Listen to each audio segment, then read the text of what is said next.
चुनाव और भ्रष्टाचार, जिस तरह से हम बात कर रहे हैं, चुनाव और भ्रष्टाचार का जो रिश्ता है वो चोली दामन का रिश्ता है। जहां चुनाव होते हैं और पक्ष पार्टी जीत जाती, यानी कि वर्तमान पार्टी जीत जाती है और विपक्ष हार जाती है, तो ईवीएम पे दोष लगाया जाता है। तो नमस्कार, मैं अर्चना और आप देख रहे हैं हंगामा टाइम्स। तो हाल ही में विधायकी चुनाव होने वाला है, लेकिन उसके पहले प्रधानी चुनाव की भी बहुत से लोग तैयारी कर रहे हैं। तो जिस तरह से हम आदर्श समाज पार्टी के राष्ट्रीय अध्यक्ष चंद्रपाल जी से हमेशा बात करते रहते हैं सामाजिक मुद्दों को लेकर के, तो उनसे भी हम बात करेंगे कि प्रधानी चुनाव को लेकर के जैसे वो बहुत से गाँवों में कई लोगों को खड़ा कर रहे हैं और उनके आदर्श समाज पार्टी से आदर्श लेकर के सभी लोग अपने अपने गांव में अपने अपने जो है विचारधाराओं को और अपनी अपनी बातों को मजबूत रख करके उस तरह से पार्टी को आगे बढ़ाने का काम कर रहे हैं। तो चंद्रपाल जी से हम बात करेंगे भ्रष्टाचार मुक्त देश किस तरह से बनेगा, और प्रधानी चुनाव में जैसे आपने भी बहुत सुना होगा कि जब प्रधानी चुनाव आता है तो कहीं साड़ियाँ बांटी जाती हैं, कहीं दारू बंटते हैं और कहीं पैसे बंटते हैं। तो जब इस तरह से छोटे छोटे चुनाव को लेकर के इतना भ्रष्टाचार खुले आम होगा तो कैसे एक आदर्श पार्टी का निर्माण होगा। तो आपका बहुत बहुत स्वागत है सर। Thank you. नमस्कार भाइयों बहनों। ये इन्होंने शुरुआत यहाँ से किया कि भ्रष्टाचार मुक्त कैसे बने, और स्पेशली राजनीति में जो राजनीतिक अपराधीकरण, भ्रष्टाचार एंड जातीयता, सांप्रदायिकता, इन सब बुराइयों को लेकर के मैंने ये समझा था कि सारे जीवन के अनुभव को देखते हुए कि हमको इन बुराइयों के लिए लड़ें तो आदर्श मानव, और आदर्श मानव बनेगा तभी आदर्श समाज बनेगा, और तब आदर्श समाज बनेगा तब आदर्श राष्ट्र बनेगा। तो जो कल्पना करते हैं हमारे नेतागण, समाज सेवक लोग जो हैं कि हमें आदर्श समाज चाहिए, आदर्श राष्ट्र चाहिए, तो मेरा बिल्कुल उन लोगों से हाथ जोड़ के प्रार्थना है कि अपने ग्रहमान को गहराई से सोचिए और इलेक्शन से शुरू करिए कि इलेक्शन में क्या होता है। हमने कई बार इलेक्शन कमीशन को जैसे ही पार्टी बनाई, आदर्श समाज पार्टी, रिटायरमेंट के बाद हमें सब ऑफर दिए गए।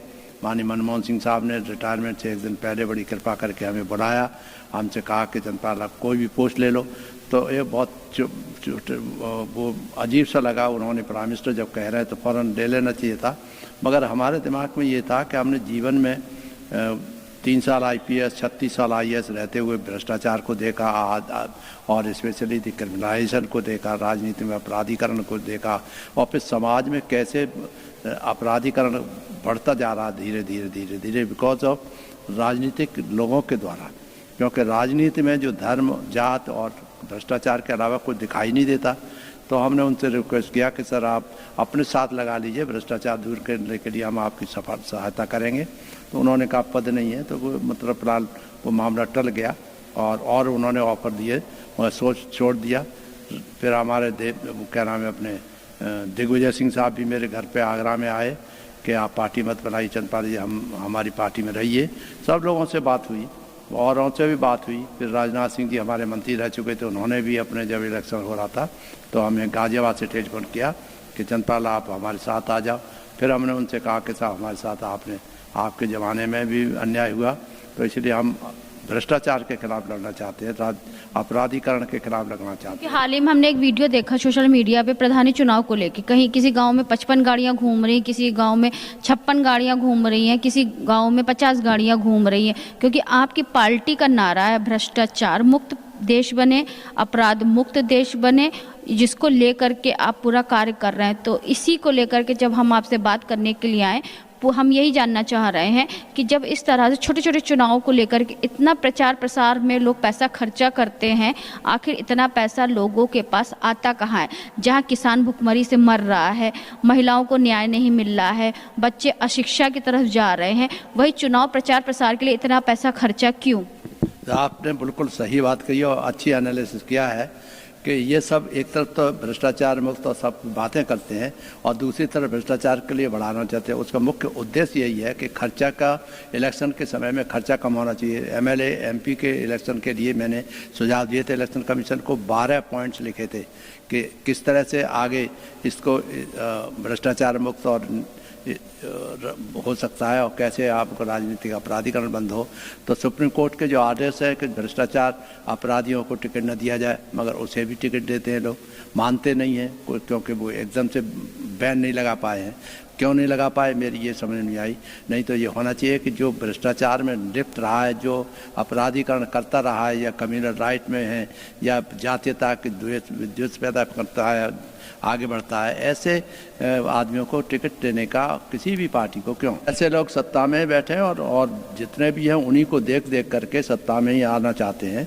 सत्ता में वो कहते जो सत्ता में आ जाता है वो तो। सर एक बात बताइए, जैसे कि आप आईएएस भी रह चुके हैं, आईपीएस भी रह चुके हैं, पूर्व भारत सरकार के सचिव भी रह चुके हैं। जैसे आप जब अपनी नौकरी में थे, सरकारी नौकरी, जब एक इंसान को भारत सरकार की नौकरी में रखा जाता है, आईएएस पीसीएस के पद पे रखा जाता है, अगर उसका कोई क्रिमिनल बैकग्राउंड हुआ तो उसको नौकरी नहीं मिलती है।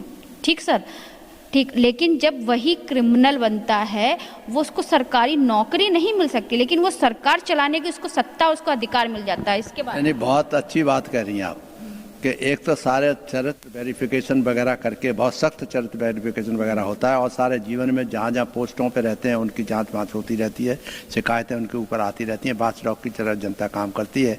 मगर जो नेता होता है वो समझता है कि मुझे तो लाइसेंस मिल गया है, मैं एमएलए हो गया, जनता ने लाइसेंस मुझे दे दिया है और मैं तो जो चाहूँ करूँ। यहीं से शुरुआत होती है गड़बड़ी, कि सब अनियमितताएँ यहीं से शुरू होती हैं। क्योंकि इलेक्शन में जब आप पैसा खूब खर्च करेंगे तो वो पैसा कहाँ से आएगा। मैंने तो इलेक्शन लड़े हैं और हमारी मिसेज भी इलेक्शन लड़ी हैं 3-4 बार।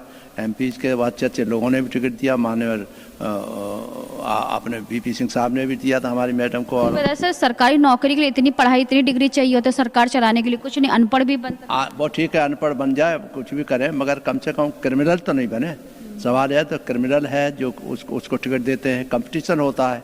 और बाप अगर क्रिमिनल में किसी तरह से इसमें आ गया और उसको टिकट नहीं मिल पा रहा तो बेटे को तैयार कर देते हैं और फिर यही लोग जो है लीडर बन जाते हैं, क्योंकि वो तो जनता मान रही है। तो जनता, अगर जनता मानेगी ऐसे और क्रिमिनल को परख नहीं कर पाती है तो बड़ा मुश्किल हो जाएगा और बहुत मुश्किल होता चला जा रहा है। दिन पर दिन अपराधी छाए जा रहे हैं पॉलिटिक्स में तो, और उसमें जाति बल धन बल के आधार पर छोटी छोटी बातों पर झगड़ा करा रहे हैं, देश को विघटित करने में लगे हुए हैं। इसलिए हम जैसे आदमी को बहुत कष्ट होता है कि हमारे फादर भी स्वतंत्रता सेनानी थे, उनकी डेथ हमें 7 वर्ष की उम्र में हो गई थी। तो हमारे कष्ट होता है कि हमने मेहनत करके पढ़ा के इतना देखा, मगर जहाँ भी सर्विस में थे तब भी बहुत परेशान किया जाता था, क्योंकि भ्रष्टाचार हुआ और हमने अड़ंगा लगाया तो हमारा ट्रांसफ़र। तमाम पूरा इतिहास हमारे कोई उठा के देख ले तो अब महसूस होगा कि हम लड़े हैं, संघर्ष किया जीवन में। मगर अब इस समय जो है सोचने के बाद सोच नहीं है कि कोई पूछ नहीं रहा कि आपका क्या है, क्या नहीं किया, आपका क्या संघर्ष था और क्यों उस संघर्ष में क्या है। कोई भी नेता ये नहीं पूछने वाला, बड़े से बड़ा नेता है कि ऐसे बात सही बात है। वो समझते अरे वो तो चंदपाल है, वो तो ये करेगा, वो ठीक नहीं है, आईएएस रहा है। यानी यहाँ तक प्राइम मिनिस्टर साहब ने कह दिया कि वो आईएएस है। बताइए, आईएएस रिटायर होने के बाद तो कोई आईएएस रहा नहीं। अपने एक समाज सेवा करना चाहते थे, माननीय प्रधानमंत्री की बातें अच्छी लगती थी और संविधान समीक्षा, संविधान क्यों चला है वो होगा, संविधान के अनुसार चलना चाहिए और झुक झुक के प्रणाम करते थे। मगर उनके ऊपर भी आरोप और प्रत्यारोपण होते रहते हैं। क्रिमिनलाइजेशन के नहीं होते, कम से कम वैसे और से लगते रहते हैं। वो तो एक राजनीति जो करेगा उसमें ऐसे सुनना पड़ेगा। तो भ्रष्टाचार मुक्त समाज के लिए और भ्रष्टाचार मुक्त पार्टी के लिए क्या करना है? नहीं, ऐसा ही है, बड़ा सिंपल है। हमने 12 पॉइंट्स दिए थे इलेक्शन कमीशन को बड़ी सोच समझ के कि एक तो इलेक्शन में जो खर्चा होता है उसको बैन लगा दिया जाए कि कोई खर्चा नहीं होगा। इलेक्शन प्रचार जो होगा वो ऐसे नहीं होगा। तो एक राष्ट्र एक चुनाव करा जाए।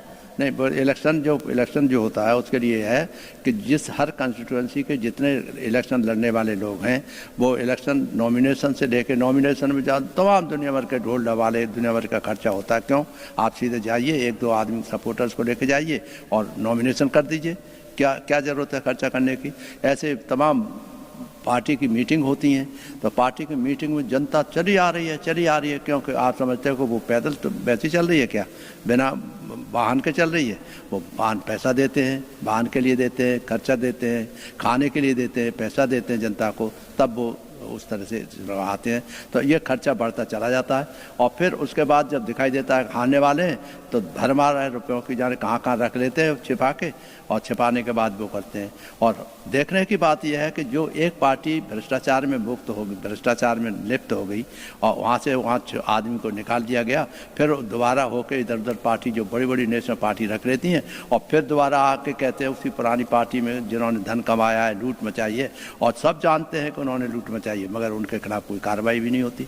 उनकी सारी संपत्ति जब्त होनी चाहिए। जैसे मुख्यमंत्री महोदय हमारे जो गलत काम करने वाले, जो जितने भी मकान वगैरह बने अतिक्रमण करने वाले, गलत ज़मीनों पर कब्जा करने वाले, उनके खिलाफ कार्रवाई करते हैं।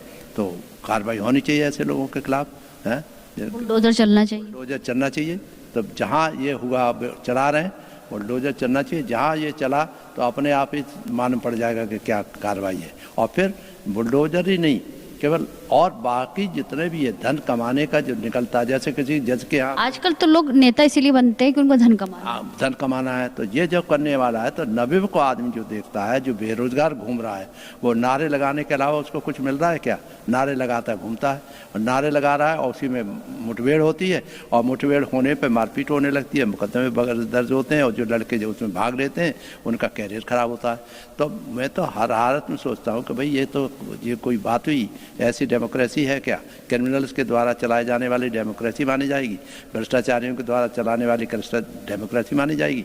अच्छे सच्चे ईमानदार नेक आदमियों को आप चुनिए और खर्चा कम से कम के लिए हमने बताया है कि इकट्ठे होकर हमारे 4 कैंडिडेट खड़े हो रहे हैं, तो चारों कैंडिडेट्स के साथ में जनता के सामने बताएं कि उनका क्या उद्देश्य है और भ्रष्टाचार कैसे दूर करेंगे और बिना खर्चे के कैसे इलेक्शन जीतेंगे। नहीं तो रुपया लुटाते रहेंगे और जीतते रहेंगे तो वही आदमी जो बाप बेईमान बदमाश क्रिमिनल, वो उसको टिकट किसी तरह से पीछे पड़ के जनता छोड़ा दिया, तो वैसे आप पीछे लग बेटे को खड़ा कर दिया, बेटा मंत्री बन गया। चुनाव के लिए सभी आम जनता से क्या अपील करना चाहेंगे? मैं चुनाव जनता हमारी बहुत भोली है, एक तो जातिगत और धर्म के नाम पर बह जाती है और उसी तरह से उसके वजह से सबसे बड़े झगड़े होते हैं, जरा सी बातों पे झगड़े, मानसिकता जाति धर्म। जब तक जाति और धर्म को राजनीति से अलग नहीं किया जाएगा तब तक ये जो झगड़े वगड़े तो होते ही रहेंगे, अपराधीकरण होता रहेगा। उसमें कोई कम है तो कोई सवा मन का हो जाए, कोई ज़्यादा बड़ा हो जाएगा, तो ये तो रहेगा ही रहेगा।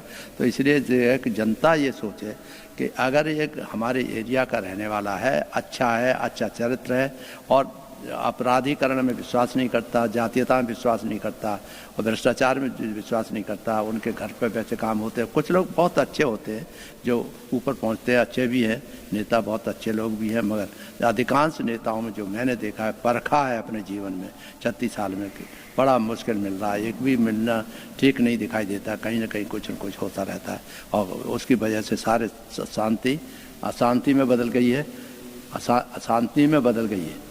हर जगह जरा सी बातों पे झगड़ा होते रहता है। हम और हमारी धर्मपत्नी सोचती रहती है कैसे में इलेक्शन लड़ना। अब हम ही हैं, इतने सालों के बाद हम सोच रहे हैं हर गांव में, हर क्षेत्र में, अपना ही क्षेत्र हमारा टूंडला में हमने तहसील बनवाई, टूंडला में हमने ब्लॉक बनवाया, टूंडला में हमने सड़कें बनवाई, हर गांव में स्कूल बनवाए, मगर मेरी मिसेज जो है हार गई। तो इसका मतलब कोई काम करने का कोई वो मतलब नहीं है। और अभी भी जो है अब इलेक्शन आने वाला है, हमारे पास तो धन नहीं है, इधर तो हमारी तबीयत की खराब थी, मगर धन ना होने की वजह से मैसेज कह रही थी आप कैसे इलेक्शन लड़ेंगे। मैंने कि मैं लड़ूंगा जरूर, चाहे मरने तक हमारे फादर कहते नहीं है जेब में गांधी हो और चाहे ना हो, दिल में आंधी होनी चाहिए, तो वही आंधी लेके आप चलेंगे। अब आंधी हो या तूफान हो, मैं तो तूफानी आदमी हूँ, मगर यह है कि शांतिपूर्वक ढंग से सब चीज़ होना चाहिए, क्योंकि ये देश बुद्ध का देश है, ये देश गांधी जी का देश है, डॉक्टर अम्बेडकर साहब का देश है, तमाम और हमारे अच्छे महापुरुष हुए हैं, महापुरुषों का देश है। तो उन महापुरुषों के देश के जो सिद्धांत उन्होंने दिए हैं, आपके जितने भी हैं उन सबको ध्यान में रखते हुए आगे बढ़ेंगे। और नवयुवकों को जो स्पेशली चरित्र के आधार पर, केवल ये नहीं कि कौन जात का है तो वही अच्छा हो सकता है, कौन धर्म का है वही अच्छा हो सकता है, सभी धर्म सर्वधर्म सद्भाव हो, सर्व जाति संभाव हो और अपने बच्चों के अच्छी अच्छी आदतों से आगे बढ़ाएं और अच्छे अच्छे कर्म करके दिखाएं लोगों को। और जब शांति रहेगी देश में और राजनीतिक अपराधीकरण, भ्रष्टाचार और सांप्रदायिकता नहीं रहेगी तो मैं समझता हूँ देश आगे बढ़ेगा। अन्यथा तो आपसे ही में ये लड़ मड़ के कुछ दिनों के बाद बिल्कुल बर्बाद होने के कगार पर हो जाएगा। जय भीम, जय भारत, नमो बुद्धाय। तो ये थे हमारे साथ में आदर्श समाज पार्टी के राष्ट्रीय अध्यक्ष चंद्रपाल जी, तो जिनकी विचारधारा है आदर्श समाज पार्टी की कि वो अपराध मुक्त भारत हो, भ्रष्टाचार मुक्त भारत हो और सभी में समानता सम्मान का सद्भाव हो और सभी लोग समानता के साथ में आगे बढ़े और जिस तरह से मानव एक हो और जो हमारा देश है अनेकता में एकता की जो मिसाल है उसको लेकर के चले, धर्म में और राजनीति में ना बटे। तो ये थे हमारे साथ में आदर्श समाज पार्टी के राष्ट्रीय अध्यक्ष जिनसे हमने बात करा। हाल ही में जो विधायकी चुनाव और प्रधानी चुनाव होने जा रहे हैं, भ्रष्टाचार मुक्त चुनाव किस तरह से हो और किस तरह से एक आदर्श समाज का उत्थान हो सके और आदर्श समाज की स्थापना हो सके। तो इसी के साथ मैं अर्चना आपसे जानना चाहूंगी। धन्यवाद, बने रहिएगा हंगामा टाइम न्यूज चैनल के साथ। हंगामा टाइम्स की तमाम खबरों को देखने के लिए हंगामा टाइम्स को सब्सक्राइब कर लीजिए और बेल आइकन दबा लीजिए। अगर आपको ये वीडियो अच्छा लगा हो तो लाइक बटन प्रेस कर अपनी प्रतिक्रिया हमारे कमेंट बॉक्स में देना मत भूलें।